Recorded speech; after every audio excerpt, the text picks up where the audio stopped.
John Pagano, Chief Executive Officer of Red Sea Global. Thank you very much indeed for joining us here at Economy Middle East. Can I start by asking you, what do you expect to achieve from this year's ATM so close to the opening of Red Sea? Well, actually, thank you for having me. It's a pleasure to be interviewed by you. And look, I think, as I was saying, we've attended ATM now for many years, and during the early stages of our evolution, we were focusing on the narrative, the development story, and so on. So this particular year is super exciting for us as we're about to launch the first of our resorts. The first 3 resorts are opening up in the coming months. That's Six Senses, that's St. Regis, that's Ritz-Carlton Reserve. We've launched new destination experiential companies like Akun, Galaxy, and Wama. So our land and sea and underwater diving experience companies. So yeah, super exciting. So what we hope to get out of this is really to start to speak to the travel trade more directly now, not about what's going to come in the years to come, but actually what's happening in the current year ahead of us. So super exciting in that stuff. So would you be so kind to go a little bit deeper into what can we look forward to in the next year at the Red Sea development, at the Red Sea project? Well, as I said, the exciting thing for us is after many years of hard work, we're now going to open the destination to the traveling public, domestically and globally. So as I said, we're opening 3 resorts. It's a small scale, it's a soft opening, if you will, in the sense of, if you think about Red Sea's first phase is 16 hotels, 3,000 rooms. Amala is 8 hotels, another 1,200 rooms. So we got a lot of inventory that we're going to build, but that's coming next year. The bulk of that's coming next year. This year, we're opening up our first 3 resorts, but it's a great opportunity for us to start to introduce Saudi Arabia to the world, introduce the Red Sea to the rest of the world, introduce it to the domestic market as well, because not everybody knows about what amazing assets they have within their own country. And so that's what we're looking forward to. We're going to open up 2 island resorts and 1 inland resort, which is in our, we call it Southern Dunes. That's our Six Senses resort. Our new airport is opening in the summer as well to support the opening of the hotels.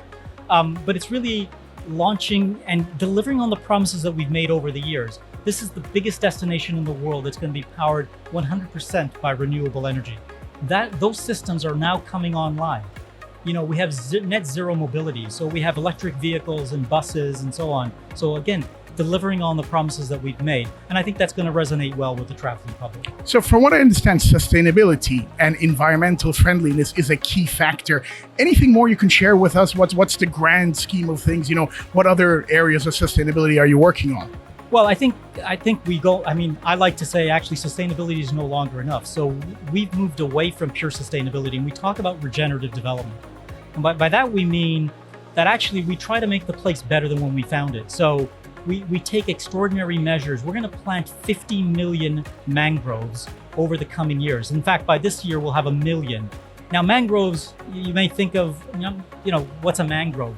But these are trees that grow in the water, but they're amazing at sequestering carbon. They protect us against sea level rise. They protect our islands from erosion. So it's building more biodiversity to support the environment. We're very fortunate and we have this pristine environment, and we're the beneficiaries of the lessons of the past. So we're not going to make the same mistakes that people that preceded us have made. We're going to learn those lessons and take a much more sustainable approach to how we develop.